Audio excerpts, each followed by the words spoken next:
এরপরে আল্লাহ রাব্বুল আলামিন বলেন এই কিতাবের মধ্যে মুত্তাকিদের জন্য রয়েছে হেদায়েত। মুত্তাকি কারা? যারা আল্লাহকে ভয় করে, আল্লাহর ইবাদত করে, আল্লাহর আহকামগুলা মানে, আল্লাহর নিষেধগুলা মেনে চলে, তারা হচ্ছে মুত্তাকি। আল্লাহকে মানে। এখন নামাজ পড়ি না মুত্তাকি হইতে পারলাম, নামাজ পড়ি না মুত্তাকি হতে পারলাম না, দান করি না মুত্তাকি হতে পারলাম না, যাকাত দেই না মুত্তাকি হতে পারলাম না, সুদ খাই, তারপর কি জিনা, বেবিচার, চোখের গুনাহ, হাতের গুনাহ, চুরি ডাকাতি সবগুলাতে লিপ্ত, গীবত শিকায়াতে লিপ্ত, আর নিজেকে দাবি করছি মুত্তাকি হবে। এই জায়গায় বলতেছে কোরআন হুদাল লিল মুত্তাকিন, কোরআনটা হচ্ছে মুত্তাকির জন্য হেদায়েত। এখন প্রশ্ন, হুজুর যারা মুত্তাকি আল্লাহরে ডরায় এরা আবার হেদায়েত লাগে কে? তো এমনি হেদায়েতের উপর আছে। বিষয় ভালো করে বুঝবেন, কোরআন মুত্তাকির জন্য হেদায়েত। তাহলে যে হেদায়েতের উপর আছে তার আর পথ প্রদর্শনের দরকার কি? এই জায়গায় কোরআন মুসলিম, অমুসলিম, হিন্দু, বৌদ্ধ, খ্রিস্টান সকল মানব জাতির জন্য হেদায়েত, এক নাম্বার তর্জমা। দুই নাম্বার কথা হলো, এই জায়গায় যে কথা বললো হুদাল্লিল মুত্তাকিন, মুত্তাকিদের জন্য পথ নির্দেশনা, এটা হচ্ছে ফলাফলের দিক থেকে আপনি যখন কোরআন মানবেন, মুত্তাকি হবেন, তখন আপনি এর ফলাফল ভোগ করতে পারবেন, ঠিক কিনা? ফলাফল পাওয়ার জন্য তাহলে আমাদের মুত্তাকি হতে হবে। যদি আমরা কোরআন থেকে ফলাফল পেতে চাই, আল্লাহর আদেশ নিষেধ থেকে আমরা বেনিফিট যদি পেতে চাই, তাহলে এক নাম্বার কাজ কি? মুত্তাকি হতে হবে। আলোচনা যাইতেছে আস্তে আস্তে। তা আমাদেরকে কি হতে হবে ভাই? মুত্তাকি হতে হবে। মুত্তাকির পরিচয় আল্লাহ দেন, আপনাকে কিন্তু মুত্তাকি হতে হবে। এই যে মুত্তাকির পরিচয় দিতেছে, কারা মুত্তাকি? আল্লাযীনা ইউমিনুনা বিল গায়ব, মুত্তাকি যারা, যারা গায়েবের উপর ঈমান আনছে।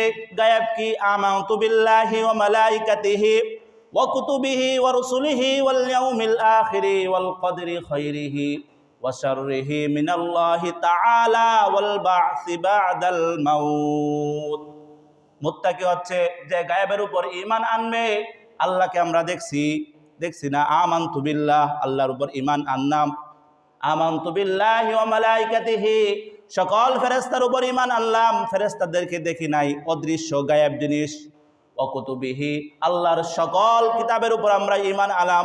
তাওরাত, জুবুর, ইনজিল, কোরআন এবং যত সহিফাগুলো নাজিল হয়েছে, আমরা সকল কিতাবের উপর ঈমান আনলাম। এটা হচ্ছে অদৃশ্য জিনিস, দেখি নাই, এরপরও ঈমান আনছি। আমার হাতে যে কোরআন দেখছেন নি, তাহলে এটা যে দেখছেন, মূল কোরআন হচ্ছে লৌহে মাহফিজে সংরক্ষিত। ওই কোরআন আমরা দেখি নাই, সুতরাং এটা অদৃশ্য, আমরা দেখি নাই। আমরা ঈমান আনলাম ফেরেশতার উপর, ফেরেশতা দেখি নাই। আমরা ঈমান আনলাম কিতাবের উপর, কিতাব দেখি নাই। আমরা ঈমান আনলাম মৃত্যুর পর জীবিত হওয়ার উপর, মৃত্যুর উপর জীবিত এই পর্যন্ত কেউ হয়ে আসছে, দেখছি, দেখি নাই, বিশ্বাস করছিনি, করছি। আমরা ঈমান আনলাম তাকদীরের উপর, ভালো মন্দের উপর। আর ভালো করার মালিককে আল্লাহ, খারাপ করার মালিককে আল্লাহ। আল্লাহর ফায়সালাই সঠিক, আল্লাহ যা করবেন তাই হবে। সুতরাং আমরা সকল বিষয় যেগুলো আছে সেগুলা দৃশ্যমান না অদৃশ্যমান, ভালো করে বুঝবেন। কি? অদৃশ্যমান। সুতরাং যালিকাল কিতাব লা রাইবা ফিহি হুদাল লিল মুত্তাকিন, আমাদেরকে মুত্তাকি হতে হবে। আল্লাযীনা ইউমিনুনা বিল গায়ব, মুত্তাকির পরিচয় বলেন আল্লাযীনা ইউমিনুনা বিল গায়ব, যে গায়েবের উপর বিশ্বাস করলো। এখন বলেন গায়েবের উপর বিশ্বাস করছিনি আমরা? তাহলে এই দিক থেকে ঠিক আছে, আমরা গায়েবের উপর বিশ্বাস করলাম। এই বিশ্বাসটা আপনাকে প্রমাণ দিতে হবে কাজের মাধ্যমে। কিসের মাধ্যমে? কাজের মাধ্যমে প্রমাণ দিতে হবে। ইমানের সংজ্ঞায় আমি আলোচনা করেছিলাম, 3 জিনিসের নামকে ইমান বলে। 3 জিনিসের নামকে, এগুলো আপনি মুখে স্বীকার করে নিলেন, কিন্তু 3 জিনিস আপনি করলেন না। ইকরার বিল লিসান, আমাল বিল আরকান, আর তাকদির বিল জিনান, অন্তরে এটা বিশ্বাস সত্যায়ন করতে হবে। আমরা একটার উপর আছি, আর 2টাই আমাদের মধ্যে নাই। অন্তরে ওই বিশ্বাসটা নাই, কঠিন যে বিশ্বাসটা থাকা দরকার। এরপরে আরেকটা হচ্ছে আমল বিল আরকান, এই বিশ্বাস করার পর এটা বাস্তবে কাজের মধ্য দিয়ে আপনাকে প্রমাণ দিতে হবে। আমি ওই দলের কর্মী, ওই দলের কর্মী, মিটিং মিছিলে আমারে ফান না, তাহলে আপনি কিসের কর্মী? বুঝছেন না? ওটা সুবিধাবাজ, ওটা হচ্ছে সুবিধা নেওয়ার কর্মী।